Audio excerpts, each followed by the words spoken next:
प्रधानमंत्री नरेंद्र मोदी ने 10 फरवरी को मापुसा में रैली से पहले बोडगेश्वर मंदिर जाकर पूजा की। नरेंद्र मोदी ने प्रचार से पहले गोवा को हिंदू अस्मिता का संदेश दिया। फिर जब रैली के मंच पर चढ़े तो विपक्ष पर भ्रष्टाचार के आरोप लगाते हुए वार किया। जिनको गोवा की संस्कृति की परवाह नहीं है, उन्होंने गोवा को अपने भ्रष्टाचार का, लूट तंत्र का एक बहुत बड़ा एटीएम बना करके रखा था। लेकिन भाजपा ने गोवा के लिए स्वयं पूर्ण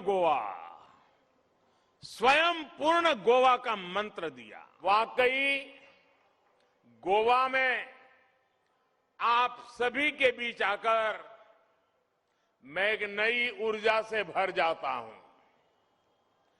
यहां की हवाओं की बात ही कुछ ऐसी है।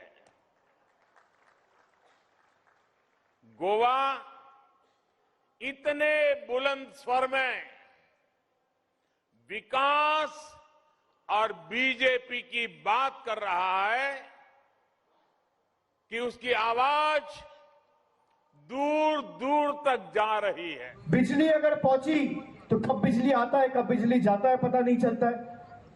ये रहा डबल इंजन का सरकार। अब देखो, एक युवा को नौकरी के लिए मिनिस्टर को 20-20 लाख रुपए देना पड़ता है। ये है डबल इंजन की सरकार।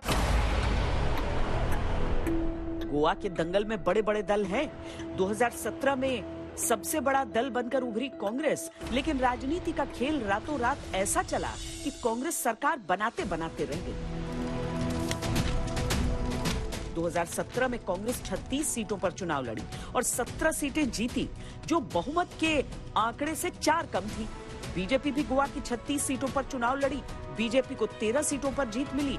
उम्मीद थी कि कांग्रेस गोवा फॉरवर्ड पार्टी और बाकी छोटे दलों के साथ गठबंधन की सरकार बनाएगी, लेकिन बीजेपी ने महाराष्ट्र गोमांतक पार्टी के 3, गोवा फॉरवर्ड पार्टी के 3 और 2 निर्दलीय विधायकों की मदद से 21 का आंकड़ा जुटा लिया और मनोहर पर्रिकर को मुख्यमंत्री बना दिया। हाथ से सत्ता फिसले तो दर्द होना स्वाभाविक है, इसीलिए अब की बार राहुल गांधी आक्रामक। ये मैंडेट उन्होंने गोवा से चोरी की थी। ये गोवा की ओरिजिनल मैंडेट नहीं थी। गोवा की राजनीति में दल बदल ने ही कांग्रेस को बलहीन बनाया। 2017 में जो कांग्रेस 17 विधायकों के साथ सबसे बड़ी पार्टी थी, आज महाराष्ट्र गोमांतक पार्टी और गोवा फॉरवर्ड पार्टी से कमजोर हालत में।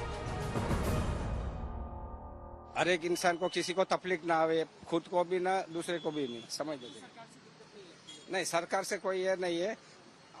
हमें क्या, पब्लिकों को क्या है, जो पे सरकार आएगी तो हम लोग का काम करेगी, तो काम करते चलता है। सुबह उठने का, खुद काम करने का, पेट पानी चलाने का, इतना ही चालू है। जो देश में इधर उधर वोटिंग का जो चालू है, वोटिंग में से लगता है कि कोई तो ऐसा होगा जिसको अगर आप वोट करेंगे तो शायद वो उस दिशा में। लेकिन भरोसा भी नहीं ना अभी, किसी पे भरोसा नहीं वोटिंग में। 2017 की दल बदल आग में झुलसी कांग्रेस अब फूंक फूंक कर चल रही है। गोवा में दल बदल की सियासत पर एडीआर यानी एसोसिएशन फॉर डेमोक्रेटिक रिफॉर्म्स की रिपोर्ट कहती है कि साल 2017 से 2022 के बीच 5 साल में गोवा के लगभग 60% विधायकों ने दल बदल लिया।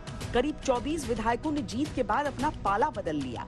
2017 के बाद से कांग्रेस के 17 विधायकों में से 15 पार्टी छोड़ चुके हैं। 2019 में 10 विधायकों ने एक साथ कांग्रेस छोड़ी और बीजेपी के साथ खड़े हो गए।